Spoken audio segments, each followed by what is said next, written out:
Every year I compete at the Computer Olympiad, and one of the big events there is Chinese chess. And Chinese chess was one of the first of abstract strategy games I ever learned to play. By play, I mean play as a human. And I actually didn't get around to programming it until pretty late in my game writing career. It was more recent. I started with Othello, and then I moved on to Shogi, the smaller Shogi variants, at least. I kind of dabbled with chess. I've never really entered into the contest because I don't think I'm anywhere near the top, at least not yet. Chinese chess, not as much competition, and it's more well suited for the algorithms that I'm using. I set a few goals for when I want to win various medals. Most of the games I set it when I was 35, and Chinese chess and traditional shogi I gave myself until 45 to win the gold medal, and because I figured there's a little bit more competition.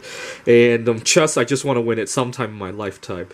And one of the side events of Chinese chess that I've always wanted to do as a kid, and I always do this when I go to the contest because it always causes a crowd to form, is to try to stack all 32 Chinese chess pieces.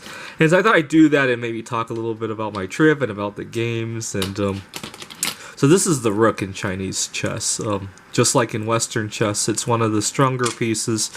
Chinese chess doesn't have an equivalent of a queen, so it is the strongest piece.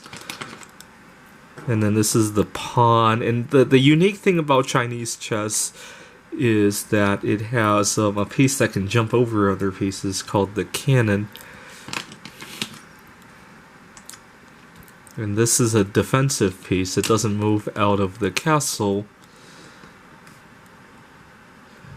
So, I've been competing in the Computer Olympiad since 2013. I started writing games only as a curiosity back in the winter, December of 2011. I have really bad wintertime depression, and I always come up with something new to do over the winter. And that winter in particular, my grandpa had passed away, and he and I played Chinese chess quite a bit, actually, when he was alive. I didn't program Chinese chess when he was alive, obviously. I never thought about it, really. When I was a kid, you couldn't really play very strong computer chess on your personal computers. We didn't have anything that looked like this when I was a kid, obviously. I remember we had a 286 computer. It had 20 megabytes of hard drive space, and it might have had a few kilobytes of RAM. I didn't really pay attention to RAM at the time. I was mostly concerned with disk space because if I were to save, Word documents, or, we didn't connect to the internet yet, so there wasn't anything to download, but anything curious that I wanted to program. I wrote my first computer program when I was 7 years old, actually. It was very simple. I just wrote a program to add all of the integers from 1 to 100. Actually, my battery is dying. Give me a second. I'm going to swap out the battery.